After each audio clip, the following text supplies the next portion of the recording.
He's running? I guess so. Hey, everybody. Um, Back live. Bobby's going to be here in a few. And we're going to get rolling. Got full slate in baseball. We got maybe one of the last 2-game slates of the NBA before these teams close it out. Then we're in the showdown. And we got hockey as well. And Bobby is going to be back in 30 seconds or so to be joining us. What's up, Adam? There he is. Hey, how's it going? What's happening? What's happening? How's it going, man? The band is back. Yeah, we're back together. Finally, our first That's live it. show in a while. The band is back, and you know who else is back? Matt's back from college. Awesome. We need a Matt hot take, just like we need that. We don't need the Mrs. Sheets weather report tonight, but we do need a Matt hot take. That's right. That's right.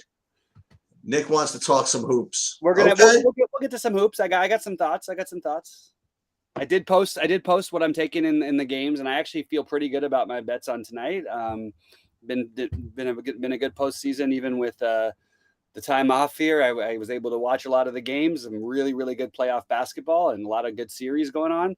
Was a little disappointed, and my bold take last night was that not only did I like Memphis to cover, but I had Memphis. I actually had a friend make a Memphis bet in a parlay with Pittsburgh to beat the Dodgers. Can you believe I bet against the Dodgers? Wow. And I actually was I just thought, okay, I can get two, like I think what was it ended up around almost 30-1, I think, with the two bets. And I was like, okay, that seems reasonable enough. And Memphis was right there. And Pittsburgh did beat the Dodgers. So it was close to a nice little parlay. Anyway, Sheets, sorry, go ahead. No, nothing. Just shooting the shit. Yeah. So it's a fun. Who do you like in the games? I actually posted, like, I entered my name as the lineups, because it's every time I do, I seem to win. So I'm very high on St. Louis, unfortunately. No, wait, hold on. The NBA. Who do you like in the game? The NBA. I'll just say who I like to win the games. I like Miami to win, and I want to leave a little bit behind the paywall, but I like Miami to win, and I like Phoenix to win. Although I think I feel a little better about Miami than I do about Phoenix. It's a very borderline one for me. Very impressed with what Dallas does. I'm shockingly I'll take the L on Jason Kidd as a bad coach. Maybe he's become a good coach. I didn't like what he did with Milwaukee in the past, but I'm very impressed by what he's done with Dallas. So I do like both those teams to win, though, and I would lean more towards the unders. The unders have been unbelievable in the playoffs for the most part, so I am leaning towards the unders tonight. Okay. That's where I'm at. And what's up to my man K9 Bronco? Has been awesome. Jim Steele with the first one in tonight. Adam Perry, a bunch of good guys. Nick, we will get to some hoops, but we'll talk about some plays after we talk about some baseball. Sheets, who are you stacking in tonight? Who are you pitching? Who are you stacking? We're pitching Mike Clevenger. Yep. I ended up on a lot of Clevenger as well. Are you using him on FanDuel by chance? I didn't really look at FanDuel. Okay. Is he looking on FanDuel too? Let me just see. I mean, 7,600. If you're going to count on him for that many pitches, now he can get. Yeah, I do have him ranked number one on FanDuel also, by the way. Yeah, I didn't end up using him on main ones because I feel pretty good about the other ones. I actually am throwing out a few. We've got a couple extreme pitchers, umpires in some interesting spots. One of them being Robbie Ray and Aaron Nola. And Robbie Ray especially should benefit from an extreme pitchers umpire anytime you see it, because that guy is trying for the corners every time. Right. And when he's missing, he gets crushed. When he's not, he's pretty awesome. So I know his strikeout numbers are down. I also would encourage people to look at the matchups. Everybody keeps saying, oh, but he's only 20% this year. Look at who you're facing before we start just go ahead and generalizing. You know what I mean? It's important to look at these matchups when you only have 5 games you're going off of. So, and we do have an extreme hitters umpire and one other stack that I really like, which is the Atlanta side of the Atlanta-Boston game. I definitely have gotten onto the Atlanta side. I think that there is a misprice on, Acuna should be over 6K every slate. He is the most valuable. Now, Soler, it's not Soler. I truly believe over the course of the seasons, you're going to see the best hitter is Juan Soto, but Acuna is the best player for fantasy because he'll steal the bases as well. So that's what I'm doing over. I'm definitely heavy on Atlanta, and I love St. Louis. Unfortunately, everybody else got onto St. Louis. I feel like I don't know how much they're actually going to play them, but St. Louis's run total has jumped almost a full run. Mhm. And that's a little disturbing because I thought I was going to get them at low ownership when the day started. So on my stacks, the Mets still rank pretty high for me, and unfortunately, the ownership has kind of seemed to pile on there a little bit. I still like Miami, but it'll be a little chalky. I agree with you on St. Louis nowadays. Mm-hmm. The other one I'm interested in is maybe the White Sox. Yep. I think they're in play at lower ownership. I think the Angels might be in play there. And then I still like Atlanta, like you mentioned. Throw two others at you. The Yankees. We talked about that earlier, it being more of like a 2-man, 3-man stack thing. The only one I wanted to ask you about is the Phillies, because I'm not as on Kansas City anymore. But I want to ask you about the Phillies. Yeah, I'm interested in general. Again, it really I don't think the umpire data should be the most important thing you look at. But if we had an extreme hitters umpire, one of the top guys, let's say in this game, I would be interested in the Phillies. And I don't want to say heavily, more as like maybe 2 players or something. Robbie Ray's still good enough on a giant slate. I'm probably going to avoid it, but it's not a slate where anybody stands out, especially. And even you look at the Mets run total. I want to point this out to everybody because I think their ownership is still going to end up being fairly high on DraftKings, especially. And you have the wind blowing in, and the Mets run total has gone the other direction, dropped by almost half a run since we recorded this morning. And that is, in my opinion, in large part due to the weather, the wind blowing in. And, you have the lefty righty. I actually, to be honest, in some of my smaller buy-in large field stuff, I am even pitching a tiny bit of Patrick Corbin. Wow. just to get a little bit weird. I mean, the guy that look, he's been good the last couple times out. You've got pretty good pitching conditions. He 8 innings in Colorado last time he pitched. That's amazing. You had the 5-inning 8 strikeout game against Miami. I also am on Miami. My stacks in order are the way I have my name listed here. It's St. Louis, Atlanta, Chicago, the White Sox, Miami, and then San Francisco is the sneaky stack that I wouldn't mind getting some pieces of, although I'm not ending up there. They are a stack that I think that if you're multi-entering that you'd want to get to some of. This was who, San Francisco, you said? Yeah. They're a good. The thing that sucks about San Francisco that's always hard is that the pinch hitting, they play a similar game to the Rays. Really, really good for real life baseball. Really, really tough sometimes for DFS, and that's why guys like Dubon last night, who was really chalky, or was it yesterday afternoon? I can't remember which one. You want to fade those guys at high ownership because they probably only get 2 at bats usually. Of course, he hits a home run and then you end up staying in the game. So, but guys like Jock Peterson, I feel like it's a good matchup for him against Senzatella. But it's overall not the most exciting. Like somebody's going to go off because there's that many games going on, but nobody with a near 5 run total is kind of alarming, And I think what happens is in the high buy-ins, I think people flock to St. Louis. I still love the stack. I just am, and there's plenty of ways to stack them too. I've got literally every player on St. Louis in different lineups. And in my big buy-ins, and out of my 5 big buy-ins between the 2 sites, St. Louis is responsible for close to 40% of my ownership. And Atlanta is the other one that I'm very, very high on, even though the Atlanta one both Atlanta and St. Louis could go drastically the other direction. You have pitchers with talent going against you. You just have pitchers who are highly volatile. And I would rather bet on those highly volatile against them than I would against Robbie Ray with an extreme pitchers umpire. Hang on a second, Bobby. Sorry. Take your time. No, take your time. I'll answer Joanne's question. Stack Baltimore, St. Louis. I'm in. It's bet on the weather, get the game stack.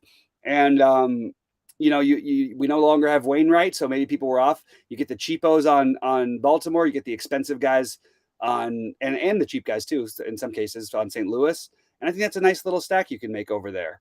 I'm going to also say that I think that Verlander and guys like that get a little lower owned than people think tonight because people are focused on pricing and point per dollar and on certain systems that are well known in the, I don't want to give away everything in the DFS industry. you have Clevenger as such a standout that I'm a huge Clevenger guy, that I'm mixing him in, but I prefer him in like I'd rather play him in the 254 max than I would in the 777 go for it all. I'm still going to probably end up with one of him in one of my big five, but I just feel like he's going to end up being extremely popular there. I love Nola in this spot, so I'm okay to eat a little bit of that chalk, but you don't have to. I mean, Carrasco at less ownership right there, I think that makes a lot of sense. You've got Giolito, who everyone's extremely high on. I would just point out that Giolito is awesome. I've always been a Giolito guy, but you are facing a team that doesn't strike out very much, even though their offense is all over the place. Sometimes they're great, sometimes they're terrible. But I think Giolito, Nola, and Clevenger end up a good portion of the ownership. And I think Alex Wood is the kind of play you want to make in the larger buy-in small field, because I feel like you have a good chance at getting 18 to 20. I don't know if there's really any chance for him to get to 30. And I think all of these other guys at least have a chance to get to 30. And I would include Clevenger in that mix. Jazz Chisholm, as Jim is saying, is out for Miami. That's a thing here. So that's going to take away from my love for the Miami stack. So I'm going to have to make some edits after we get off the show. Because that is a big deal. Jazz is part of the reason why I want to play Miami. I love that guy. He does the things you want for DFS. He'll run. He can hit. He's got pop. I like him. Yeah, and you could pay. It's very easy to find ways on DraftKings, especially actually on both sides, to pay up for pitching and feel really good about it. I also think the Rays are an interesting, at least a mini stack, if not a full stack. I like that. I like both sides of that game, but you do have an extreme pitchers umpire in that game, so I'm a little lower than I was when the day started on that game. But I do think the Angels with the Trout and Ohtani thing these are guys like. We talk about all these stacks and all this stuff. You got Ohtani and Trout. You could just look at the game log. They've outscored my stacks a number of nights, each one. So just playing those two guys as a two-man stack, why not get a little bit of that involved? You got the power speed upside, especially with Ohtani. It's weird to say that, but Ohtani's the one who steals the bases. Trout hasn't stolen bases this year. Ohtani can run. I'm surprised they let him run. The fact that he's a pitcher also, I keep wondering how long they're going to let this go on for, because you kind of want to protect your investment, the most valuable, probably the most valuable player in the major leagues in a lot of ways. But anyway, yeah, that's what I'm doing. And I love the Yankees too, man. Just the Judge Stanton is good enough for me. You know what I mean? I'm good enough with, I don't need to stack against Kikuchi. He was good last time against the Yankees. He does have some bad BVP against some guys, but I really just want the Judge and Stanton to try to get my shot at my 2 home run game from each of those guys. What about Kansas City, by the way? Yeah, I'm not getting to it. I get it. I completely understand the logic behind it. It's if more people, usually what happens is when Perez pitches, everybody's in love with Perez. I think Martin. I love in love with stacking against Perez. Yeah, I think Salvador Perez is going to be astronomically high owned, like bizarrely high owned for a baseball slate. I like Salvador Perez, but I don't think you're going to get tons of ownership from. I mean, nobody's going to play Whit Merrifield batting eighth. I don't think people are going to play Benintendi in the lefty. I do think a lot of people will play Bobby Witt and Salvador Perez, and those guys are totally fine plays. But at high ownership, I would rather avoid it and maybe mix in. If you're going to do it though, play the Benintendi or Merrifield or Dozier, and those would be the way I would round out my stack. Because then you can get some low ownership on the other guys. But I just don't like stacking against Perez on big slates, and I don't like stacking against Keller on big slates. So I'm a little lower on that game. I do have Seager and Simeon as good plays, but they're going to be fairly high owned, as well as Brad Miller. Some Cole Calhoun, maybe one-offs, but I don't want to make a full stack against Brad Keller, who legitimately, I mean, look, I'm not going to say this guy's not going to win the Cy Young Award. I'm not talking about that, but if you ended the season right now, just in real life baseball, the strikeouts aren't there for him. So we all think he sucks, or everybody acts like he sucks. He's had 4 quality starts in 5 appearances. He has given up a total of 6 runs in 5 starts. He's been absolutely awesome, and he's had to pitch against some tough teams. So I'm on the side of sort of more getting away from some of the chalk there, with the exception of some one-offs. Yeah, and another kind of, I would say pivot or whatever, because he's not going to be owned. What about the Houston and Joe Ryan thing? Yeah, to answer the Joe Ryan, I absolutely love. I mean, Houston's been one of the worst offenses in baseball. Like honestly, like, and they have good hitters, but it's somewhat is in terms of name value. We've all been burned by them this year. That's because they don't hit. Joe Ryan has the same. Joe Ryan could easily be the best pitcher on the slate. I actually don't think by the time you get to it, I think he ends up closer to like 10% owned, whereas most sites have him like 2 to 4% owned. To start the day, he was projected at like 0.2% owned on multiple sites that I was looking at. Another one that's right in that same price range is Luzardo. I'm mixing in these guys on my lower ones, but the main pitchers for me are going to be Nola, Verlander, Giolito, and the aforementioned Clevenger. Yeah. I think Giolito is an interesting fade. But it's only because I think the ownership is going to be higher on him than people think. The strikeout, we love the strikeout numbers, and everybody looks at the numbers. Oh, look at all this. But the truth is, and he pitched great last time against the Cubs. He put up 27 fantasy points. We have plenty of pitchers who have put up over 30, and he's got a tougher matchup to strike people out. So maybe get a little bit away from that. And if you're not going to play him, it's sort of, I want to, lead this into Adam's question about the one-offs for Minnesota. And it's Adam's super sharp all the time. I always love taking a bat against Verlander where I'm not playing Verlander. On big slates, I'm less inclined to do so unless you have an awesome power bat. Like a guy I would play against him, I would want to play Vlad Guerrero against Verlander. I would want to play the superstars. There's nobody who really excites me on the Minnesota side to play against Verlander. Doesn't mean that somebody's not going to hit a home run, but I think you're sort of, throwing shit at a wall and seeing what sticks. Like it feels a little bit like that to me. The one guy I would consider would be Gary Sanchez. That would be the one I'd most likely to use if I had to play anybody from Minnesota. Anything about Melendez, cheapest catcher in KC? Yeah, I think that's a totally viable route. I actually think that Melendez is going to end up being more owned than he's projected, but I do like that price tag. It's a weird tier because we get him batting 6th, which is nice. So I like the Melendez play. I do. And he is a real prospect. So that's it. All right, guys, keep firing on any questions and thoughts, and we'll talk a little basketball as well. I've got oh wow, okay, and I've got to go in a. De La Cruz is out also. Yeah, for Miami, yeah. It doesn't feel the best about the Miami lineup that they rolled out there.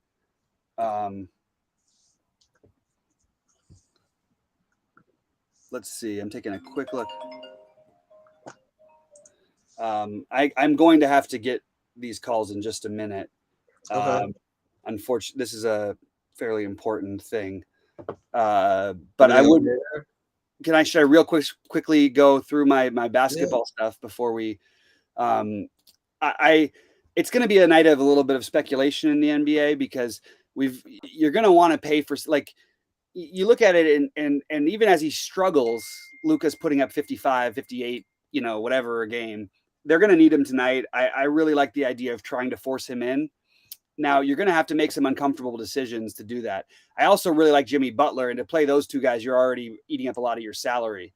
So it gets a little tricky from there. So I'm going to be speculating with guys like Victor Oladipo. He's not a minimum cost guy, but 5,300. I'll take a shot with Oladipo. I also think there's a weird outside chance that if there was one game that could be like a blowout in this series, I feel like we're going to see one coming with Embiid playing, and this might be the time. So I like Oladipo in a lot of different aspects. I also think that I'm going to mix in some PJ Tucker. I don't think that's anything like crazy off the board or anything like that. But I like these are the value plays. I like Niang. I think that you want to get some exposure to him because they did play him a lot of minutes in an important close game, and not that it'll happen every time, but there is certainly a path for him to get 20 plus minutes, and he's 3,300. He hits a couple threes and you're home. The other ones I'm looking at, they made Kleber's price up there, and he's going to be popular, so I don't want to focus too heavily on that. Obviously, Devin Booker's a pretty difficult fade at 8,600, but I do want to try to find a way to get in Luka. And I want to play Cam Johnson as my speculative play. Unfortunately, he's going to be owned. The other one I would speculate with is Cam Payne. The problem is people are going to overreact to Chris Paul being out, and he played some minutes. He didn't play that many minutes, but I'm going to have to dumpster dive a little bit if I want to stick by what I believe, because I think Luka could get 70 plus tonight, and they could still lose. And Luka's completely unguardable. They run everything through him. The one guy, who I didn't hear a lot of people, or didn't read a lot about people playing, this is a weird one. I think Thibault is the other one I would think about. I could see them trying to put him on Jimmy Butler with what Butler's done to the team, and maybe those minutes go from 15 to 20 to 25 to 30. Now, he could still be put up nothing in those time, but I just want to see opportunity. So that's why I'm a little bit on to some Thibault, and that's sort of my general outlook. I do think like Mikal Bridges has had a rough series. I mean, he's been getting lit up. Anybody like talking about this guy as the defensive player of the year candidate certainly hasn't looked that way so far in this series. But offensively, I think that there is going to be a lot of attention paid to Chris Paul and Devin Booker. And I think one of the Bridges, Cam Johnson, Jay Crowder types, or DeAndre Ayton, who's going to be popular, come through. But I'm gonna bet on a little bit of Bridges, and I'm gonna play some Yang with Johnson and Oladipo. I think that should get me different enough, at least in the high buy-in small field stuff. I unfortunately have to run. I did mention I do like Tampa. I like them less a little bit because of the situation with the pitcher's ump. But I do think Tampa and the Angels, I think, are both teams that I could make good arguments for. And I like the power, like exactly like K9 Bronco said, the power steal upside is very interesting. Arozarena, Franco, Brandon Lau, even in a lefty. I think those are all interesting. I do not like Kyle Wright tonight. I love Kyle Wright in general. With the extreme hitters ump and his price tag, I would rather just play Verlander or Giolito myself. That's where I'm at. Sorry to have to run, guys. This is gonna happen every now and then. Good luck to everybody. Sheets, good luck tonight. And I will be in Discord the rest of the night, though. I am out of here. Sorry, guys. Yeah, I'll stick around and answer some questions if anybody has any of them. I'm just building some FanDuel lineups right now in the NBA. Baseball on FanDuel, I actually like the Cardinals and the White Sox. Those are my two favorites over there to go with Clevenger. Let me see what we have here in the NBA. Boston is awful. How can you not like Kyle Wright? I don't know. It's just kind of expensive, I guess. Let's see.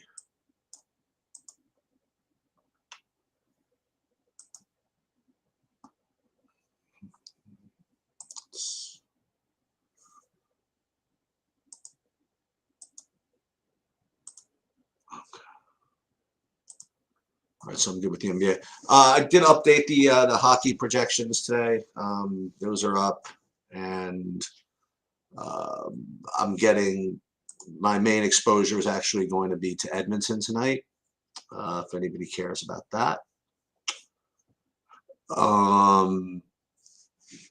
The other sports, I don't know if I'm going to post LOL projections. I don't know. Everything's all over the place. I actually did I did do well when I just kind of wung it last night, but I don't feel comfortable posting posting sheets for that. It's just way too little knowledge as far as I'm concerned. I do suggest that if DFS Chan puts anything up on the site about it, to go with that with respect to building your lineups if you do want to play. I really just don't trust the majority industry projections on there. I really think they're just guessing at these games. So I would really go with whatever DFS Chan has to say about that. More MMA come up this weekend. I presume there's going to be it's not the PGA Championship this weekend, but it is the Byron Nelson this week, and we will have the normal stuff for that. NASCAR, all kinds of stuff coming up this week. Love it. Let's take a look and see what the League of Legends slate is even like. So is it weird again with the different games? Well, actually, the 4:50 a.m. 5 game slate. Let's see who's in this. Heard of any of these guys yet? Yeah, maybe I'll look. If it's 4:50 a.m. I just don't want to get subbed in, and so there's no way I'm gonna play. I'm no way I'm getting up at 4:30, and I don't have an intern yet that can look at these things for me. So I'm probably going to pass on the MSI stuff. At the 4:50 a.m. is a little egregious. Well, I mean, the thing was, Adam, is that carry I know is really good, and I couldn't do any 4-3 stacks without putting them in the captain anyway. So I was just kind of forced to play that. Didn't know. I literally couldn't find anything else to do. And Carey is a guy who I've seen him win slates before from that position, so I was pretty comfortable with that. If you want to know the truth.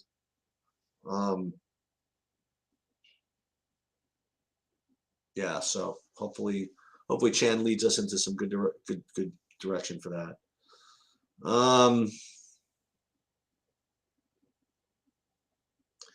And here's the other thing, Adam. As long as you're here, I was gonna do. I heard you with the PGA with the showdown, and unfortunately is when I was building my lineups, it was really late, so I literally didn't want to make a video and wake anybody in the house.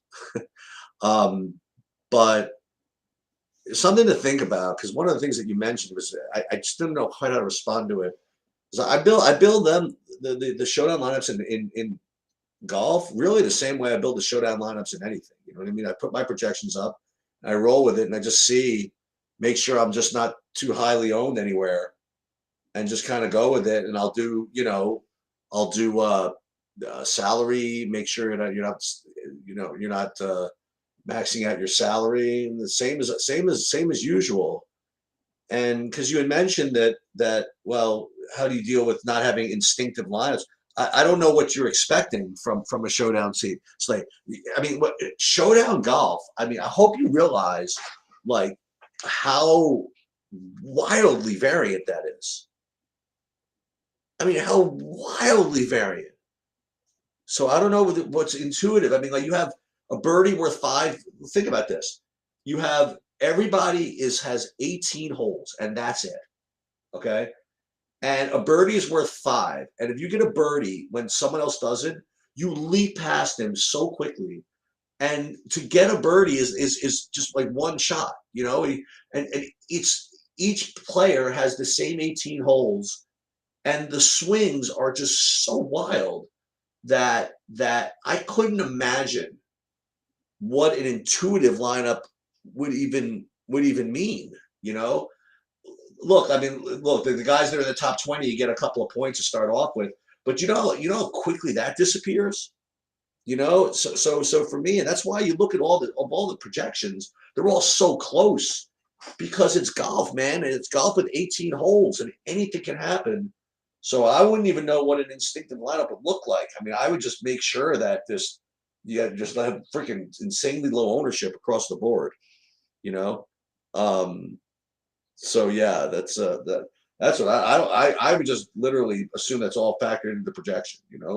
Projection gives you some points to start off with, and that just gets factored in, and the ownership that's factored in, and yet still there's an incredible amount of variance, and I would just my process is literally the same between that and any other showdown slate. Just it's wild, it's huge variance, and just you just got to play low ownership. You got to almost play unintuitively, right? And just hope that you get the birdie when the other guy gets the bogey, and it's the low owned guy. It's very similar. All right, let's talk about Nick for a second. Let me see who I have in the NBA. Let's see. So you're going really slow. Sorry about this, Nick. I like Oladipo, Nick, with Lowry out, among other things. But I mean, I got the normal guys. I got Vincent's, but I have Oladipo quite a bit actually. Am I getting into any Dinwiddie? Sure.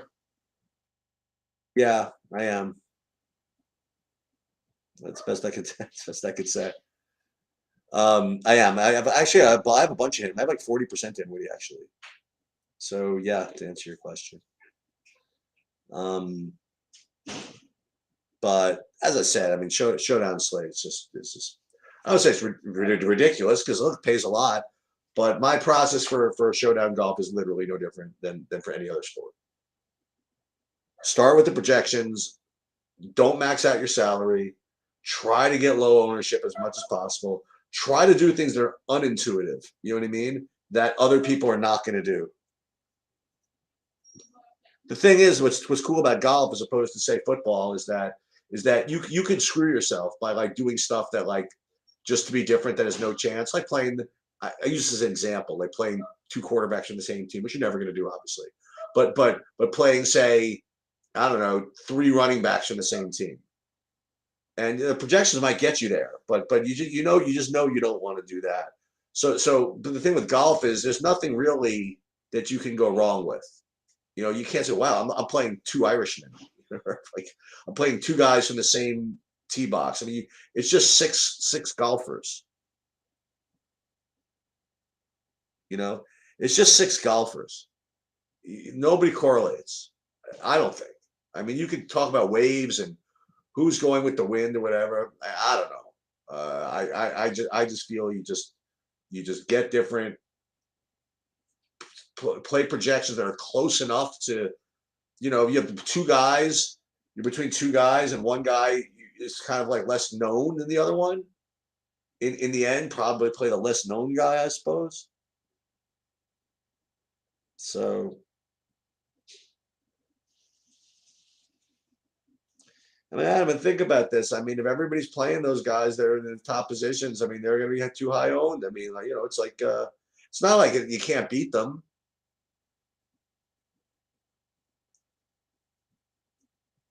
You know, you get all kinds of leverage on that stuff. All right. Anyway, I'm gonna get going. Good luck to everybody. I'll be back around tomorrow. See you later.